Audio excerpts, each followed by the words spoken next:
I'm Sean Kinney. And I'm Sbeglia.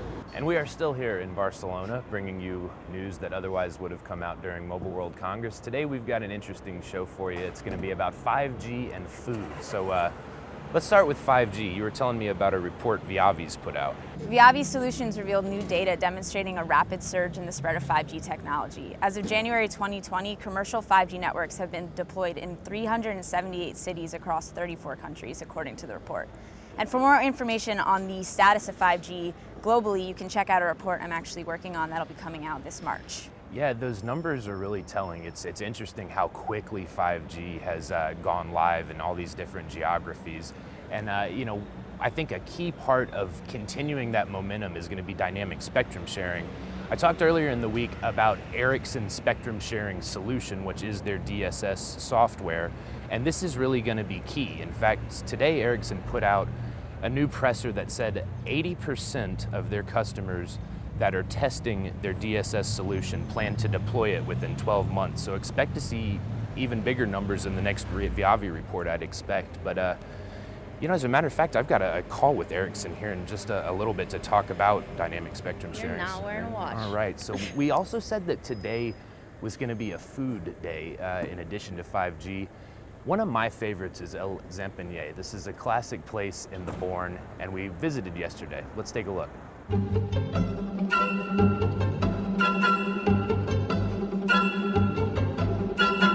We're in the Bourne neighborhood of Barcelona at Xampanyet. This place has been open since 1929, and I reckon not much has changed since then. On any given day when you come here, you're going to be elbow to elbow with tourists and locals who are here for cava and conservas.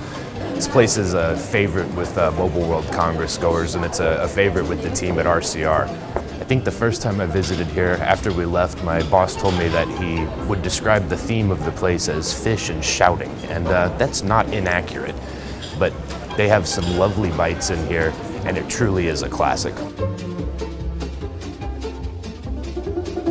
This one's my favorite. The smoked sardine, onions, capers. It's like eating Spain. It's like eating history. It makes me feel like Galactus a little bit.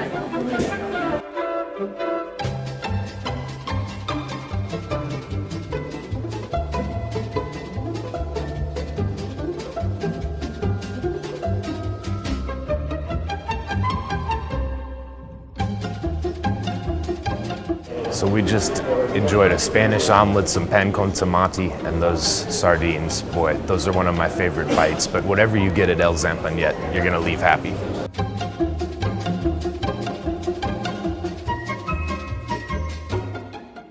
I love that place, can't get enough.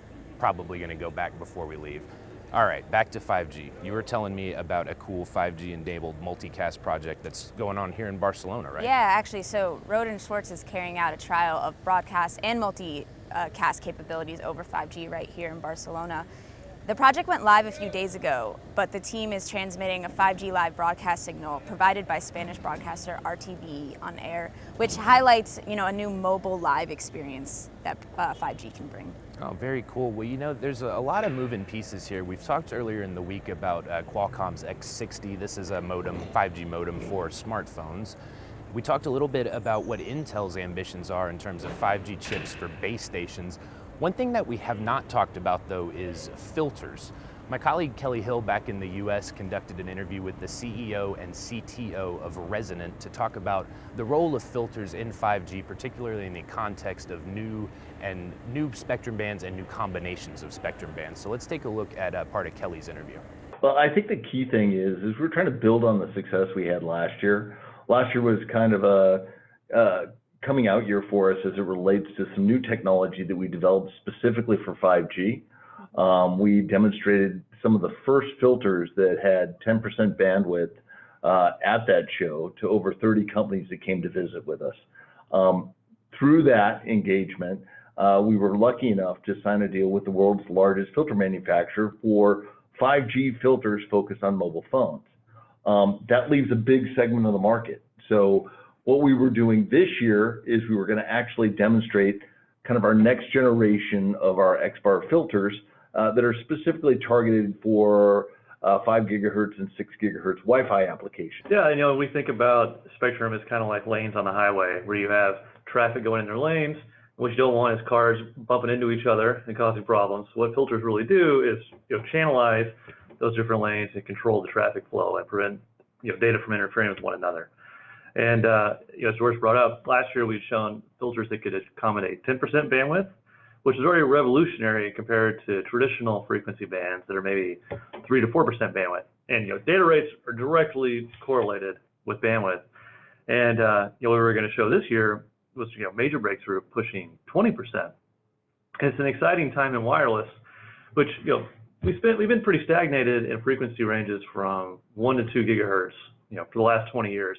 There's been some push down below to 600 megahertz as T-Mobile launched, or maybe up to 2.5 gigahertz. But it's a new thing where we're seeing frequency bands being auctioned in the 3 to 5 gigahertz range. And the FCC is being very active, actually right now, on making these auctions happen.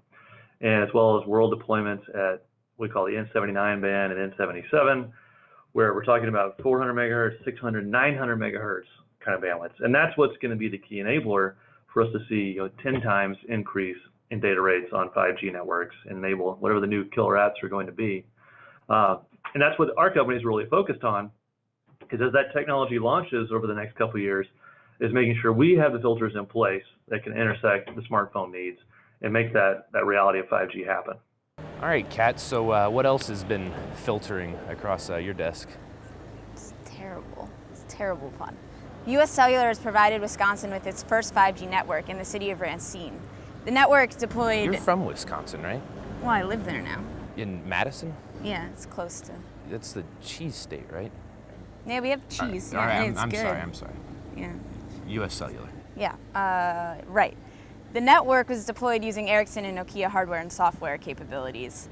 And when US Cellular first revealed that they were going to do this in Wisconsin... What is a cheese curd exactly? I've never been to Wisconsin. I've heard about cheese curds, but I really don't know what that is. Sean, you talked about cheese for like 90 minutes yesterday. Yeah, but and put up a picture of that cheese. I know That's that the you best like the cheese cheese. I've ever had. I know it's Wisconsin. It's Put the Barcelona, picture up. and just I'm done. I'm done with all of this. I'm sorry. God, she's getting in a cab. Shut it down, I guess. You think a cheese place is open?